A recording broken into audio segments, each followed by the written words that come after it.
Devin the Dream Haney exposes Ryan Garcia's false claim of being cleared of PED accusations as a Twitter person comes out and tells people what the normal allowable amount of ostarine in Ryan Garcia's system would be permissible. Only problem, Ryan messes it up, then Devin messes it up. Let's talk about that in this video.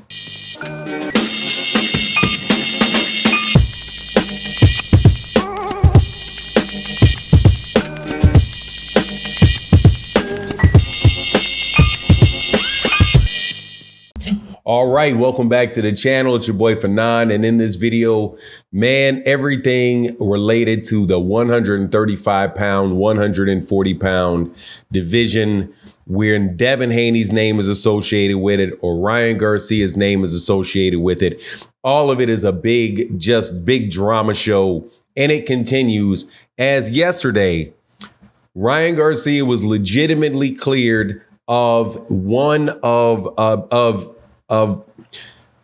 concerns related to one of two substances that was found in his blood when he tested on the day of his fight with Devin Haney, and the day before and the day of the fight he had with Devin Haney. Devin Haney comes out and says, no. One of them may be gone, but not the other one. The one that went away was nandrolone. The one that is still there is ostarine. And I did my own research on this, and I'm telling you, man, it is really funny because both these guys need to stop talking. Because Ryan jumps out there and, in my opinion, said something that made him look bad and made him look like, hey, man, I'm more suspicious of you now. And then Devin puts out some numbers that he probably shouldn't even have put out. Like, it's not his place to put out, but he puts these other numbers out, risking his own risking a big issue for himself and making it look more likely that Ryan Garcia is going to get off. I'm telling you, it's crazy, but I will explain in detail. And I'm sure the only people that are going to get it are the people that listen beyond the title. But I'm still going to explain it to you. Now, before I do, let me welcome you back to the channel. If you are new to the channel, please accept my invitation to hit the subscribe button, hit the bell icon so you can be notified of when we release more videos. And if you're a longtime subscriber and supporter of the channel, thank you so much for your continued support. It really means a huge difference. It makes a huge difference to the channel. Thank you, Matty Yo, Barbara D, Jeff Miller, and everybody that supports, and that super thanks. Great way to support content creators. But let's get into this. Okay, so first thing happens yesterday. Somebody named Brock, I don't know, man, some YouTube dude with a page like 7,000, not YouTube, Twitter guy puts out a list of performance enhancing substances, banned substances, and the amount that is allowed or considered normal by the New York State Athletic Commission. On this list is ostarine.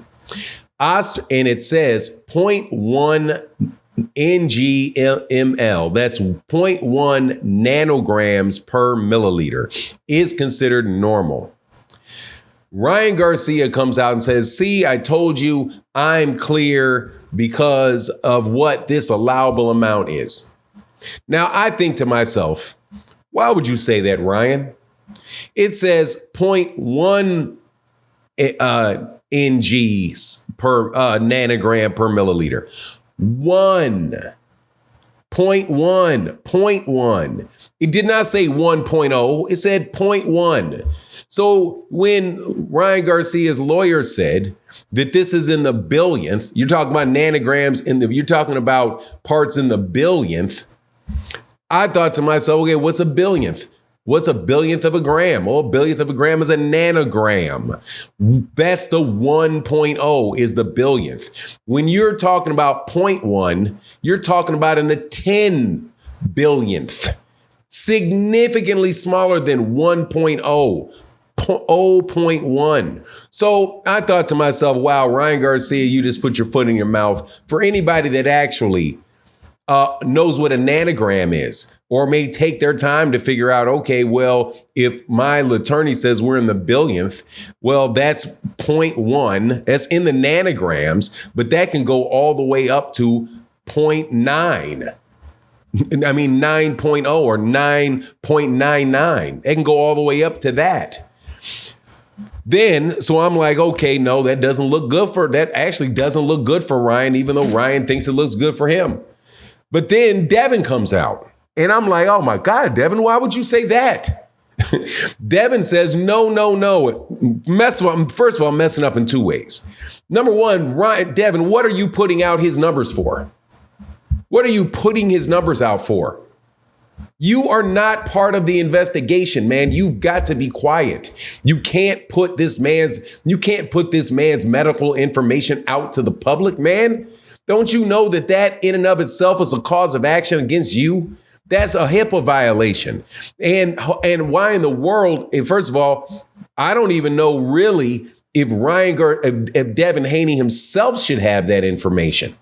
That's a health information. And you're literally putting out to the public in general, not as part of an investigation. But regardless, let's leave that part out of it. And he gives two numbers. His number is, he says the day before the weigh-in, the day of weigh-in, it was 6 nanograms. And the day after, it was 0.35 nanograms. And acts like that helps his case. It doesn't. And let me tell you why. Because now you're looking at a situation where contamination looks even more likely because it's not in the 50 nanogram level. There is I did this on a live stream, but there is a sports institute in Germany and a collection of biochemists that studied ostarine and talked about what is consistent with ostarine and how can you tell whether or not it's something that's contaminated through substances. And they actually said that 0.1 is, and where there's no metabolites and there is no substance, no substances you can see is contaminated, that actually is something where they would say, hey man, this guy might have been using it. But at 0.1, and there is M1A metabolites, M1A, M1B, M3, and M4. And they said at 1 nanograms, and they're obviously talking about ranges, that's consistent. And as long as you have the supplements, that's consistent with contamination. Then they said the amount that would not be consistent with contamination would be 50 nanograms per milliliter, which is significantly higher than the 6 and the 3.7. So really, if you're looking at it, you're actually looking at it from the point of view of what accredited scientists have to say with it, it would have been more. He would have looked more suspicious at 0.1 nanograms than he might look at 0.6 or 0.37 nanograms. Now, the fact that it went from 0.6 to 0.37 nanograms from one day to the next day means that it was leaving his system. And that very well could have been again because the supplement was leaving his system. But anyway, it goes, man. I don't get why these guys are playing biochemists. Just wait for the thing to play out, man. Don't proclaim your innocence or on the side of Devin. I mean, actually, it makes sense for Ryan to proclaim his innocence. What it doesn't make sense is for Devin to proclaim his guilt because, again, Devin is not a biochemist. He's not a chemist. So to me, it just makes it look to me like Devin just desperately wants him to be dirty because it's in his system. And I can understand that. And most people would assume that he is dirty because it's in his system. But man, just let the thing play out. Anyway, that's my take on the matter. Please let me know what you think in the comment section. And with that, I'm out. Deuces.